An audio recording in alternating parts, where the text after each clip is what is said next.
আসসালামু আলাইকুম ওয়া রাহমাতুল্লাহি ওয়া বারাকাতুহু।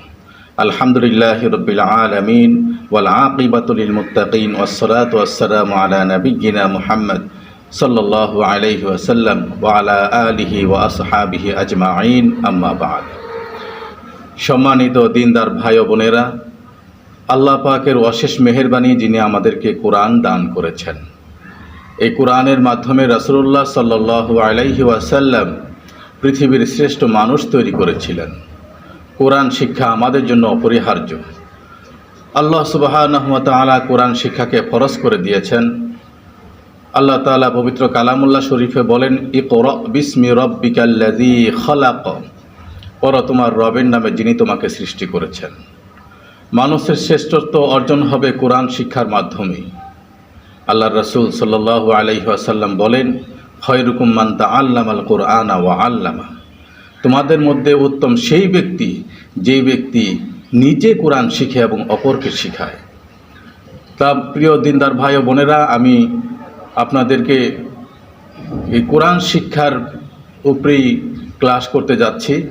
তো আশা করি ভিডিওটি সবগুলো ভিডিও দেখবেন। আমি ধাপে ধাপে কিছু ভিডিও দিব কোরআন শিক্ষার উপরে। আপনারা যদি একটু ফলো করেন, ভিডিওগুলো ভালো করে দেখেন এবং মস্ত করেন, তাহলে আমি আশা করি ইনশাল্লাহ খুব সহজেই সহি করে কোরআন শিক্ষা অর্জন করতে পারবেন। আর কোরআন শিক্ষা আমাদের প্রত্যেকটি মুসলমানের জন্য খুবই জরুরি। তো আসুন আমরা শুরু করি। আজকে আমরা হরফ দিয়ে শুরু করব। প্রথমে আমরা হরফগুলো শিখব এবং উচ্চারণ শিখব এবং উচ্চারণগুলো শিখব। তো আসুন আমরা শুরু করি। আউযু বিল্লাহি মিনাশ শাইতানির রাজিম, বিসমিল্লাহির রহমানির রহিম। রব্বি জিদনি ইলমা, রব্বি ইশরাহ লি সাদরি ওয়া ইয়াসসির লি আমরি ওয়াহলুল উকদাতাম মিন লিসানি ইয়াফকাহু কওলি। তো প্রথমে আমরা যেই হরফগুলো শিখব, এই হরফগুলোর ভিতরে 29টি হরফ রয়েছে। এই হরফগুলোর ভিতরে মাখরাজ রয়েছে। তো মাখরাজে আলোচনাটা আমরা পরে করব। আপাতত আমরা হরফগুলো ভালো করে শিখে চিনে এবং মস্ক করে নেই, যাতে পরবর্তীতে আমাদের এই হরফগুলো দেখার কোনো সমস্যা না হয়, চিনতে সমস্যা না হয়। তো আসুন শুরু করি। বিসমিল্লাহির রহমানির রহিম। আলিফ। আলিফ এটা বলতে গেলে মুখ থেকে বাতাস দাঁতের ফাঁক দিয়ে বের করে দিতে হবে। আলিফ। বা, তা, সা, জিম, হা।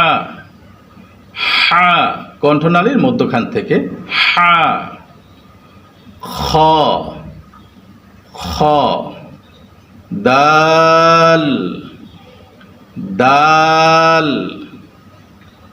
জাল, জাল, র, র, জা, জা, সিন, সিন, শিন। দাঁতের ফাঁকা জায়গাগুলো দিয়ে আমরা মুখের বাতাস বের করে দিব এবং মোটা করে বলবো শিন। সাদ, সাদ, ضاد، ضاد، ط، ط، ظ، ظ،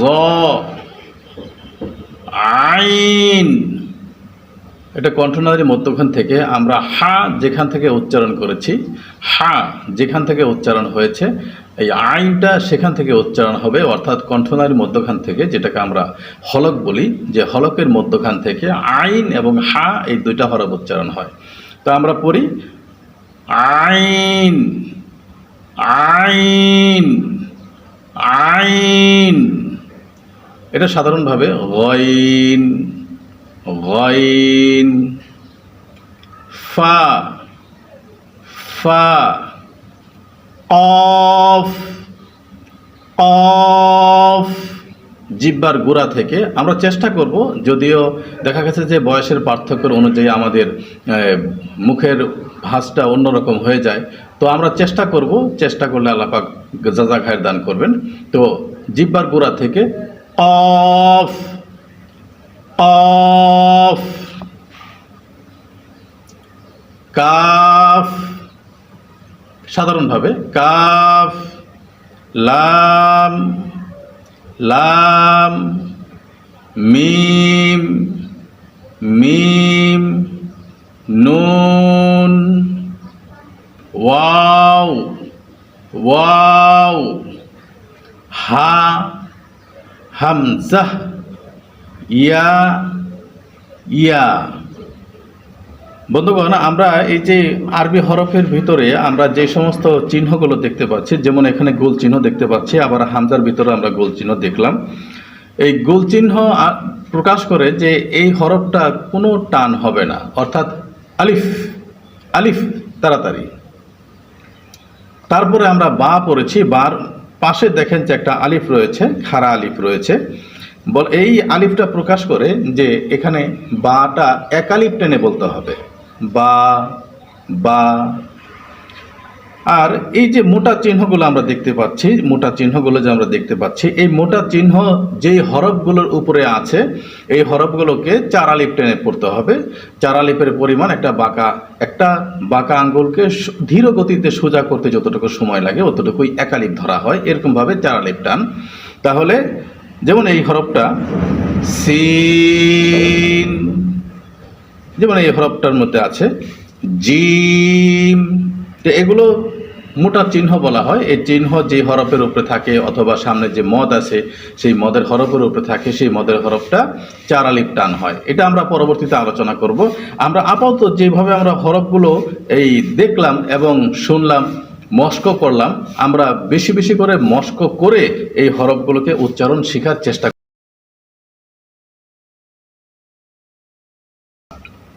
তো বন্ধুগণ, আজকে এই ছিল ক্লাস। আমি পরবর্তীতে এই হরফগুলো মাঝের বা এই শেষের বা প্রথম বা এভাবে কিভাবে হয়, টুকরো হরফগুলো যে হয় এই হরফগুলো ইনশাল্লাহ দেখাবো। তো পরবর্তী ভিডিও ক্লাস দেখার জন্য আপনাদের সকলকে আমন্ত্রণ জানিয়ে আজকে শেষ করছি। সকলেই ভালো থাকবেন, সকলের জন্য সুস্বাস্থ্য এবং নেক হায়াতের কামনা করে আল্লাহ তাআলার কাছে আজকের মতো এখানেই বিদায় নিচ্ছি। আসসালামু আলাইকুম ওয়া রাহমাতুল্লাহি ওয়া বারাকাতুহু।